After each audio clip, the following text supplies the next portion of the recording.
নমস্কাৰ মই মজিদ বন্ধুসকল পলকতে চাওক আজি সন্ধিয়াৰ 7টা গুৰুত্বপূৰ্ণ খবৰ প্ৰথমটো খবৰ বিজেপিৰ বিৰুদ্ধে পুনৰ ভোট চুৰিৰ অভিযোগ আৰু ভোট চুৰিৰ বিৰুদ্ধে এইবাৰ বিৰোধীৰ প্ৰতিবাদ ভোট চুৰি নচলিব এছআইআৰ নচলিব এছআইআৰ আৰু ভোট চুৰিক লৈ বিৰোধীৰ প্ৰতিবাদত উত্তাল সংসদ ভৱন চৌহদ সংসদৰ শীতকালীন অধিৱেশনৰ সময়ত অব্যাহত আছে বিৰোধীৰ বিক্ষোভ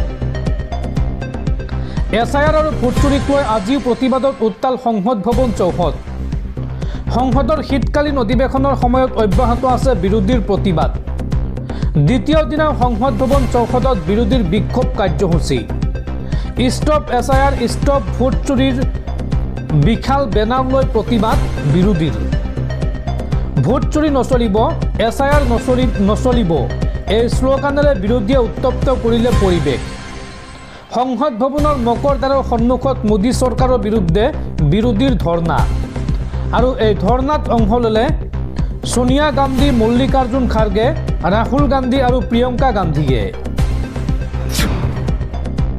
পৰৱৰ্তী খবৰ মোবাইল ব্যৱহাৰকাৰীলৈ ভাল খবৰ এতিয়াৰ পৰা চোৰে চুৰি কৰিব নোৱাৰিব আপোনাৰ মোবাইল ফোন চাইবাৰ অপৰাধীয়ে খালী কৰিব নোৱাৰে আপোনাৰ বেংক একাউণ্ট এই সন্দৰ্ভত ভাৰত চৰকাৰে আনিছে এটা বিশেষ এপ আৰু এই এপটো ভুলতে আপুনি মোবাইলৰ পৰা ডিলিট কৰিব নোৱাৰিব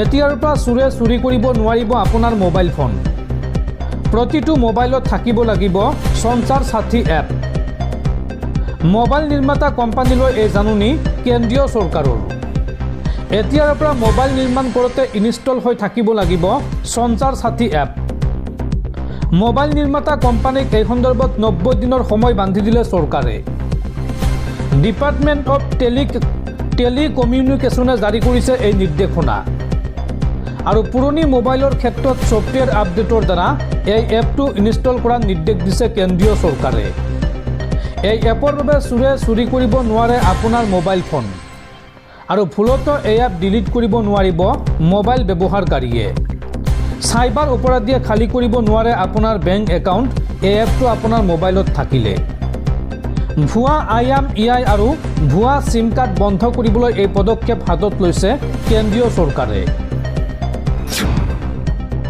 পৰৱৰ্তী খবৰ আজি হৈছে অসম দিৱস স্বৰ্গদেউ চাওলুং চুকাফাৰ স্মৃতিত পালন কৰা হয় এই অসম দিৱস 1228 চনৰ আজিৰ এই দিনটোতেই পাটকাই পৰ্বত পাৰ হৈ স্বৰ্গদেউ চাওলুং চুকাফাই সমাৰোহত উপস্থিত হৈ প্ৰতিষ্ঠা কৰিছিল আহোম ৰাজ্য আৰু গঢ়িছিল বৰ অসমৰ ভেটি আৰু অসমীয়া জাতিক মহিয়ান কৰি তোলা স্বৰ্গদেউ চাওলুং চুকাফাক আজিৰ দিনটোত আমিও সহস্ৰদ্ধ স্মৰণ কৰিছোঁ দৰ্শকসকল আৰু বহুতো গুৰুত্বপূৰ্ণ খবৰ আছে তাৰ আগতে আপোনাক জনাওঁ যে যদি আপুনি এতিয়ালৈকে এইটো ভিডিঅ'ত লাইক কৰা নাই তেন্তে এতিয়াই ভিডিঅ'টোত লাইক কৰি দিয়ক আৰু এনেকুৱা ধৰণৰ ভিডিঅ'সমূহ নিতৌ চাবলৈ চেনেলটো ছাবস্ক্ৰাইব কৰি কাষত থকা বেল আইকনটো প্ৰেছ কৰি ৰাখক পৰৱৰ্তী খবৰ আধাৰ কাৰ্ডক লৈ জৰুৰী খবৰ 31 ডিচেম্বৰৰ পূৰ্বে কৰক এই তিনিটা কাম অন্যথা বাতিল হ'ব পাৰে আপোনাৰ আধাৰ কাৰ্ড এই সন্দৰ্ভত বৃহৎ ঘোষণা কেন্দ্ৰীয় চৰকাৰৰ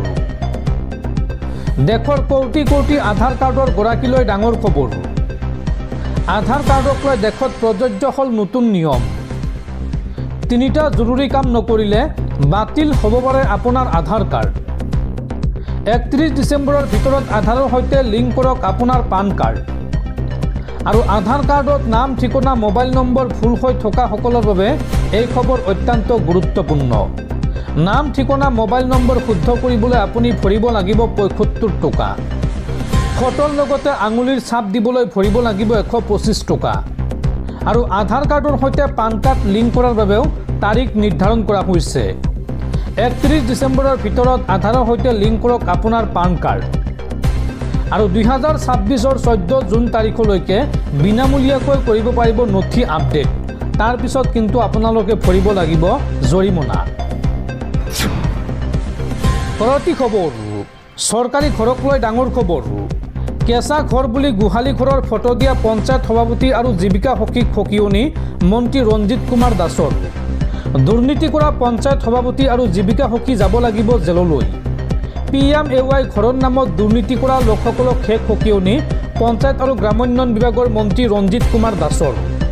ৰঞ্জিত কুমাৰ দাসে এই সন্দৰ্ভত কয় যে কেঁচাখোৰৰ তথ্য যোগান ধৰা জীৱিকা সখীয়ে আমাক বিহু দেখুৱাইছে। গোহালিঘৰৰ ফটো দি কেঁচাখোৰৰ তথ্য দিয়া হৈছে। এইবোৰ সহ্য কৰা নহ'ব, দুৰ্নীতি কৰাসকলক জেলত ভৰোৱা হ'ব। এই মন্তব্য মন্ত্ৰী ৰঞ্জিত কুমাৰ দাসৰ। পৰৱৰ্তী খবৰ, প্ৰধানমন্ত্ৰী মোদীয়ে কথা ক'লে বিশ্বৰ সকলো নেতাই মনোযোগেৰে শুনে। ভাৰতৰ শক্তিৰ কথা এতিয়া গম পাইছে বিশ্বই। এই মন্তব্য RSS প্ৰধান মোহন ভাগৱতৰ। পৰৱৰ্তী খবৰ, 6 জনগোষ্ঠীৰ জনজাতিকৰণক লৈ বিফল হৈছে মুখ্যমন্ত্ৰী হিমন্ত বিশ্ব শৰ্মা। জনজাতীয় লোকৰ মাটি আদানীক বিক্ৰী কৰাটোহে মুখ্যমন্ত্ৰীৰ আচল লক্ষ্য। মুখ্যমন্ত্ৰী হিমন্ত বিশ্ব শৰ্মাৰ বিৰুদ্ধে পুনৰ সৰব হৈ পৰিছে APCCৰ সভাপতি গৌৰৱ গগৈ। 6 জনগোষ্ঠীৰ জনজাতিকৰণত ক্ষতি হ'ব নালাগে জনজাতীয় লোকৰ। 6 জনগোষ্ঠীৰ জনজাতিকৰণত বিফল হৈছে মুখ্যমন্ত্ৰী। জনজাতীয় লোকৰ মাটি আদানীক বিক্ৰী কৰাটোহে মুখ্যমন্ত্ৰীৰ আচল লক্ষ্য। জনগোষ্ঠী আৰু জনজাতীয় লোকৰ মাজত সংঘাত লগাব বিচাৰিছে মুখ্যমন্ত্ৰী হিমন্ত বিশ্ব শৰ্মাই। 6 জনগোষ্ঠীৰ জনজাতিকৰণক লৈ অনুষ্ঠিত কৰক সৰ্বদলীয় বৈঠক। অসমৰ ৰাইজ মূৰ্খ নহয়, অসমৰ ৰাইজ সজাগ। মুখ্যমন্ত্ৰীৰ দৰে মই যিকোনো বিষয়তে তৰল মন্তব্য দিব নোৱাৰোঁ। মুখ্যমন্ত্ৰী হিমন্ত বিশ্ব শৰ্মাৰ বিৰুদ্ধে এইদৰে সৰব হৈ পৰিছে APCCৰ সভাপতি গৌৰৱ গগৈ। পৰৱৰ্তী খবৰ, ৰাজ্যত পুনৰ ভয়ংকৰ পথ দুৰ্ঘটনা।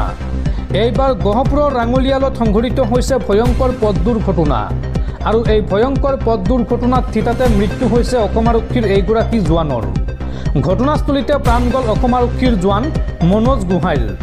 সন্তানক বিদ্যালয়ত থৈ ঘূৰি আহোঁতে বাইক দুৰ্ঘটনাগ্ৰস্ত হৈ মৃত্যু হয় অসম আৰক্ষীৰ এইগৰাকী জোৱান মনোজ গোহাঁইৰ। পৰৱৰ্তী খবৰ, মুছলমানক দমন কৰা মানে ভাৰতক দুৰ্বল কৰা।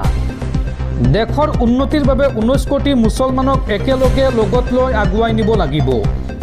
দেশৰ উন্নয়নত মুছলমানসকলৰ অৰিহণা আছিল আৰু থাকিব।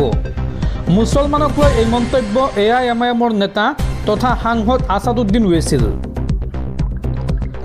দেশৰ উন্নয়নত মুছলমানসকলৰ অৰিহণা আছিল আৰু থাকিব।